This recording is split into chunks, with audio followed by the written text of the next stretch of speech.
First ever factory outlet మన Mukunda jewellers ఫిబ్రవరి 14న సుచిత్రాలో గొప్ప ప్రారంభం. VA 2-12%, జీరో మేకింగ్ చార్జెస్ పై ఫ్లాట్ 20% ఆఫ్. ఆఫర్స్ అన్ని బ్రాంచెస్ కి వర్తిస్తుంది.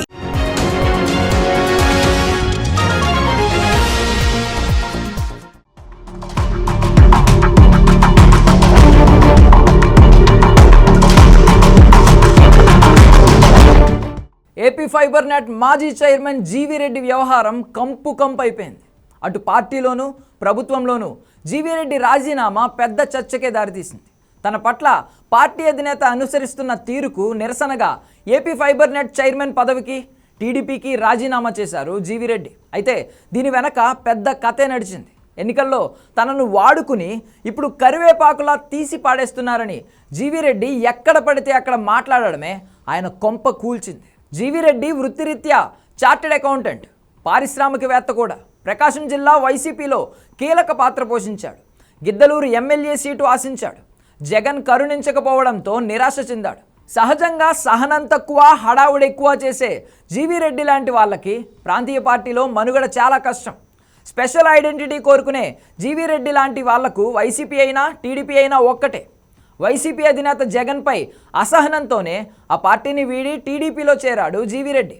లోకేష్కి దగ్గరగా ఉంటూ పార్టీకి చాలా ఫండింగ్ కూడా చేశాడు. అయితే ఎల్లో మీడియాకు చెందిన ఒక ఛానల్ జర్నలిస్ట్ జీవీ రెడ్డికి ముఖ్య సలహాదారుగా వ్యవహరిస్తూ ఉండేవాడు. ఆయన సలహాలపైనే జీవీ రెడ్డి టీడీపీలో తన సొంత ఐడెంటిటీ కోసం జోరు పెంచాడు. ఏపీ ఫైబర్ నెట్ చైర్మన్ పదవి ఇచ్చినప్పటికీ తన స్థాయికి అది చాలా తక్కువని ఓపెన్గానే కమెంట్లు చేశాడు. ఇదంతా ఆ జర్నలిస్ట్ సలహాల వల్లే జరిగింది.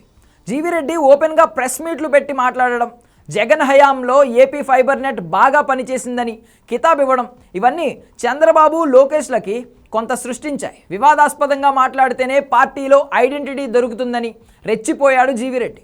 ఏపీ ఫైబర్లో ఉద్యోగులెవరూ తనకు సహకరించడం లేదని, ఎండీ సహకారం అస్సలు లేదని బహిరంగంగానే కమెంట్లు చేయడం మొదలుపెట్టాడు.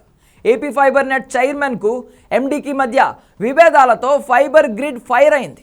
కూటమి ప్రభుత్వంలో వ్యవస్థల మధ్య సమన్వయం లేకపోవడం, గొడవలకి బయటకి పొక్కి నానా యాగి అవ్వడం చంద్రబాబులో చాలా అసహనాన్ని సృష్టించింది.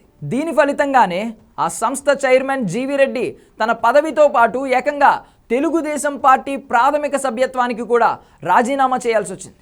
ఆయన రాజీనామా ఒక ఎత్తు అయితే ప్రభుత్వం వెంటనే ఆమోదించడం మరో ఎత్తు.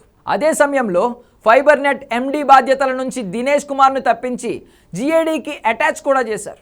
గొడవ పడుతున్న ఇద్దరిలో జీవీ రెడ్డి రాజీనామాను మరో ఆలోచన లేకుండా ఆమోదించడం, అధికారిని జీఏడీకి అటాచ్ చేయడాన్ని బట్టి చూస్తే ఈ విషయంలో సీఎం చంద్రబాబు చాలా సీరియస్గా ఉన్నారని అర్థమవుతోంది. జోడెద్దుల్లా సంస్థల్ని నడపాల్సిన వాళ్ళు గొడవలు పడి వీధికెక్కితే అటు పార్టీ పరువు పోవడంతో పాటు ఇటు పరిపాలన గాడి తప్పుతుందన్న అభిప్రాయం బలంగా ఉంది బాబులో. అందుకే ఇద్దరిలో ఎవరిని ఉపేక్షించలేదు. దీన్ని ఇలాగే వదిలేసి మెత్తగా ఉంటే ఈ ఎపిసోడ్ని చూసి మరో కార్పొరేషన్లో వివాదం పుడుతుందని, అలా వదిలేసుకుంటూ పోతుంటే పూర్తిగా అవుట్ ఆఫ్ కంట్రోల్ అవుతుందనే ఉద్దేశంతోనే ఫైబర్ గ్రిడ్ వివాదానికి చెక్ పెట్టారు చంద్రబాబు. క్రమశిక్షణ తప్పితే ఎవరిని ఉపేక్షించబోనని ఈ ఎపిసోడ్ ద్వారా సీఎం చంద్రబాబు చెప్పకనే చెప్పారు. ఏపీ ఫైబర్ గ్రిడ్ చైర్మన్గా రాజీనామా చేసిన జీవీ రెడ్డి దినేష్ కుమార్పై ఓ రేంజ్లో విరుచుకుపడ్డారు. సంస్థ నష్టాలకు కారణం ఎండీ వైఖరేనంటూ మండిపడ్డారు. దీనిపై మంత్రి, ముఖ్యమంత్రి ఆయన్ని పిలవడం, వివరణ అడగడం చకాచకా జరిగిపోయాయి. ఇక్కడే కథ కీలక మలుపు తిరిగింది. జీవీ రెడ్డి సీఎం చంద్రబాబును కలిశాక సీన్ మొత్తం మారిపోయింది. జీవీ రెడ్డి వైఖరిపై సీఎం తీవ్ర అసహనం వ్యక్తం చేశారు. ఆ తరువాతే జీవీ రెడ్డి రాజీనామాకు మొగ్గినట్లు తెలిసింది.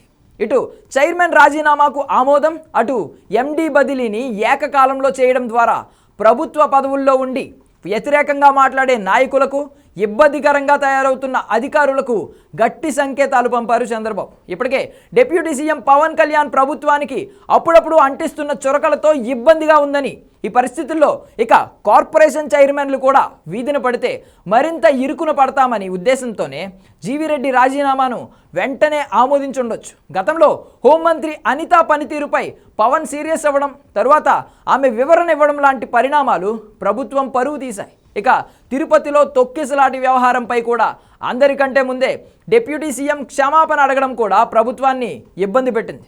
అందుకే మళ్ళీ ఇలాంటి అంశాలపై రచ్చ జరిగితే ఎవరో ఒకరు బయట నుండి కమెంట్ చేయడం కన్నా తానే ముందు యాక్షన్ తీసుకోవడం మంచిదని చంద్రబాబు భావించారు. జీవీ రెడ్డిని ఫైబర్ నెట్ చైర్మన్ పదవి నుంచి పార్టీ నుంచి పొమ్మనకుండానే పొగబెట్టడం వెనక పెద్ద కారణం ఉంది. ఓ ఎల్లో జర్నలిస్ట్ డైరెక్షన్లో జీవీ రెడ్డి చెలరేగిపోవడం, ఇష్టం వచ్చినట్లే మాట్లాడడం, AP fibre net chairman post అదేదో అమెరికా అధ్యక్షుడి పోస్టు లాగా ఫీల్ అయిపోయి ప్రెస్ మీట్లు పెట్టి ఓపెన్గా మాట్లాడడం, ఇవన్నీ లోకేష్కి చంద్రబాబుకి తలనొప్పిగా మారాయి. వైసీపీ నుంచి వచ్చిన జీవీ రెడ్డి ఇప్పటికీ వైసీపీ లీడర్ లాగే వ్యవహరిస్తున్నాడని స్ట్రాంగ్ ఒపీనియన్కి వచ్చేశారు చంద్రబాబు. అందుకే జీవీ రెడ్డిని తెలివిగా వదిలించుకున్నారు. వైసీపీ టీడీపీలో పనిచేసిన తర్వాత కూడా ప్రాంతీయ పార్టీల్లో సంస్కృతి ఎలా ఉంటుందో తెలుసుకోలేకపోయాడు జీవీ రెడ్డి. ప్రాంతీయ పార్టీ ఒక ప్రైవేట్ లిమిటెడ్ కంపెనీ లాంటిదని, పార్టీ అధ్యక్షుడు ఆయన కుటుంబమే ముఖ్యం తప్ప మిగతా వాళ్ళందరికీ అంత విలువ ఉండదని అర్థం చేసుకోలేకపోయిన జీవీ రెడ్డి చివరికి ఇలా దెబ్బైపోయాడు.